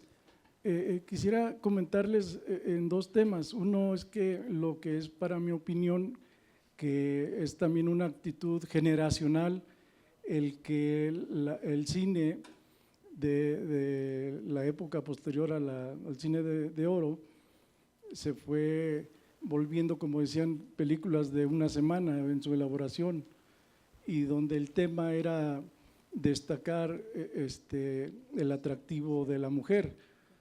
Pero también creo que faltó en el comentario la masculinidad. Por ejemplo, Jorge Rivero, Andrés García, había otro que se apellidaba Moreno, no recuerdo su nombre, que eran de los atractivos masculinos también de esas películas. O sea, me refiero, también fue fomentándose eso, ¿no? Que hubo pocos, pero también creo que fue parte de la intención de ese cine. Esto de generacional también, por lo que comentaba la señorita que participó primero, en el sentido de por qué no nos escandalizamos hoy con la nueva temática de películas o de música inclusive. Antes teníamos en la misma escuela cultura de ética y civismo, ahora ya no, las nuevas generaciones ya no, y no nada más porque por ley ya no se dé, sino porque generacionalmente fuimos cambiando como comunidad o sociedad, y las películas anteriores poderlas ver con la familia, y cuando entra el tema de ficheras o erótico, como lo comentaron ustedes, pues ya no se volvió tan familiar, ya no se volvió como ahora lo vemos todos, ¿no? Y ahora actualmente también, o sea, la temática de ahora se perdió. Ustedes pueden tener el ejemplo de la música actual. Antes la música ranchera, norteña, de banda, la cumbia, la salsa. Ahora las nuevas músicas, no el tipo de música, sino la letra en el reggaetón, tan venerativas de la mujer, de su género, pero también de su cuerpo, en donde si nosotros como hombres hacemos un comentario hacia una persona, una mujer que veamos, podemos irnos hasta la cárcel. Sin embargo, ahora en la música es tan degenerativa hacia la mujer que hasta las mujeres la bailan y no acusan a nadie de que se hable mal de ellas. Yo lo comentaba con mi hijo y yo le decía, bueno, esa música pues la puedes escuchar, pero no así tan en la familia, y tienes que saber en qué momento o con quiénes compartir ese gusto que tienes por esa música. Pero como ahora también generacionalmente las mujeres aceptan que esa música sea la que sea más popular. Por último, comentar también que efectivamente las películas donde se resaltaba la acción de luchadores, por ejemplo, como El Santo, Blue Demon, que también de repente se volvió con acciones de erotismo, como ciertas películas del Santo, que incluso algunas fueron prohibidas para su difusión en los medios. Pero también grandes películas con grandes boxeadores como el Púas Olivares, también vecino de por acá, en Bondojito, que tuvo mucha participación boxística, muchos logros, pero de repente sus películas lo rescataron de un medio al que después cayó en el alcoholismo, en el mismo medio, y él sigue ahí. Y si ustedes conocen el ring que él tiene para la comunidad, que es gratuito, tiene fotos de todas sus películas y muchas de sus peleas. Yo creo que es algo que también ustedes como críticos, con muy buena capacidad y conocimiento en este medio como ahorita, y agradeciendo a la diputada también este evento, que es muy conveniente, pudieran hacer una crítica en el sentido de la masculinidad en esas películas, como les comentaba, de Jorge Rivero y Andrés García y otros personajes. Gracias. Rápidamente, viene un capítulo sobre el padrote, el cinturita y el golpeador. Viene un capítulo completo aquí en este libro. Sí. Entonces sí lo tratamos, y del Púas, le decían el Púas Parrandas, ya no el Púas Olivares, sino sí, tiene un negocio ahí en la Lagunilla, ahí, yo lo entrevisté, yo platiqué con él, me vendía su cinturón, no se lo compré, ¿sí? Entonces efectivamente sí hemos platicado con ellos, y por tiempo no lo pasamos, pero hay un clip también de él, y está también tratado en el libro, el Púas Olivares también, ¿no?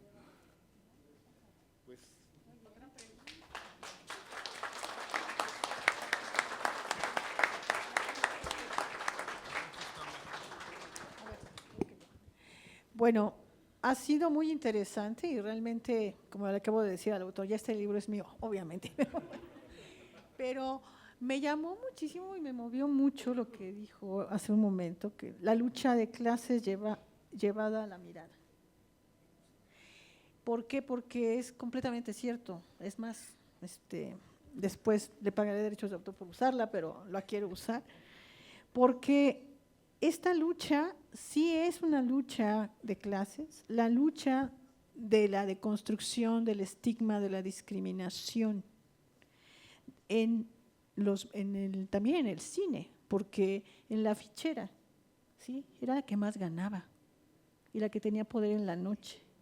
Y a lo mejor era envidiada por muchísimas mujeres, pero tenía poder económico, porque de acuerdo a esta ficha tenía dinero. Y esto para mí fue como que, me corregirán quienes sí saben y quienes son trabajadoras sexuales, quienes tienen todo mi respeto, cómo desde esas películas de fichera era el poder de la mujer que ejercía el trabajo sexual, que todavía no era reconocido y que actualmente ellas y ellos, porque también hay trabajadores sexuales, pero las mujeres quienes han ejercido este trabajo, han tenido que defender esta lucha.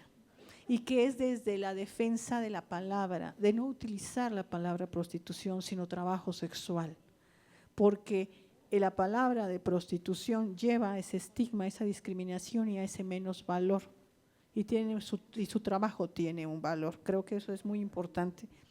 Y la segunda, creo que este tema que hemos tratado el día de hoy, que espero que no sea el único ni el último, pueda ser llevado a otros espacios, y que dentro de este poder legislativo, que sí lo tenemos que tomar en cuenta, porque es muy importante, no solamente para la Comisión de Cultura, sino para también la Comisión de Derechos Humanos y otras comisiones, de poder llevar iniciativas de leyes actuales en la materia sobre la autonomía de los cuerpos, y que éstas se traduzcan también en políticas públicas, porque lo vuelvo a decir, es una deconstrucción de la discriminación, reconocer el trabajo sexual como trabajo que ha sido solamente en el Poder Judicial y que se tendría que hacer aquí, el derecho a la no discriminación por razón de género, por orientación sexual, identidad de género, expresión de género, características sexuales, que es una propuesta legislativa que yo llevé, y que está en puntos constitucionales, y que vuelvo a invitar a la gente a que dé seguimiento, porque es importante que salga este dictamen y que se vote, porque todos tenemos derecho a vivir como queremos vivir y a que nuestra identidad se respete, nuestra orientación, nuestra forma de ser y también de poder ejercer esta autonomía del cuerpo y también de dedicarnos a lo que nos pegue la gana siempre y cuando sea lícito y que se nos respete. Bueno, yo con esto terminaría. Le doy las gracias a nuestros ponentes. Ha sido muy interesante y pues voy a dar paso, si no tienes algo más que agregarle, a dar paso a dar los reconocimientos. ¿Les parece bien? Porque realmente esto para mí fue uno de mis mejores eventos que he tenido aquí, de los mejores foros. Pues doy un reconocimiento al doctor Jesús Alberto Cabañas.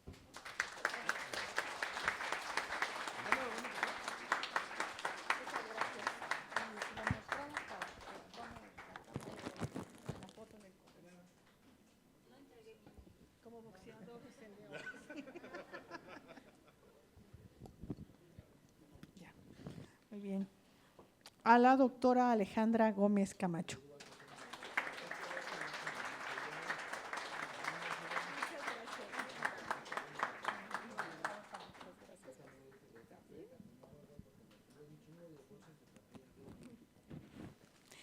Al doctor Miguel Federico Rubio Marín.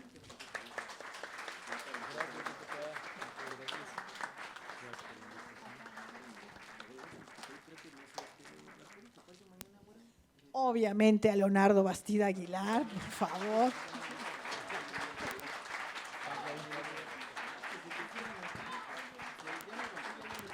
Y bueno, pues también a Xóchitl Seyaña Enríquez, que hoy no está con nosotros, pero que ella fue la provocadora de todo este evento y que vamos a darle la consigna a Leo de podérselo entregar.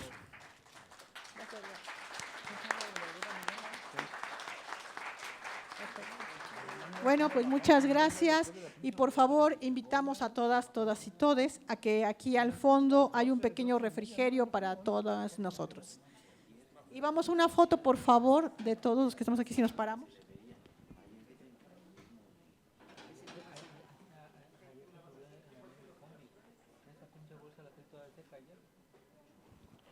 Te estoy diciendo que un viernes que no traje mi moto, güey, salí por aquí. De aquí abajo,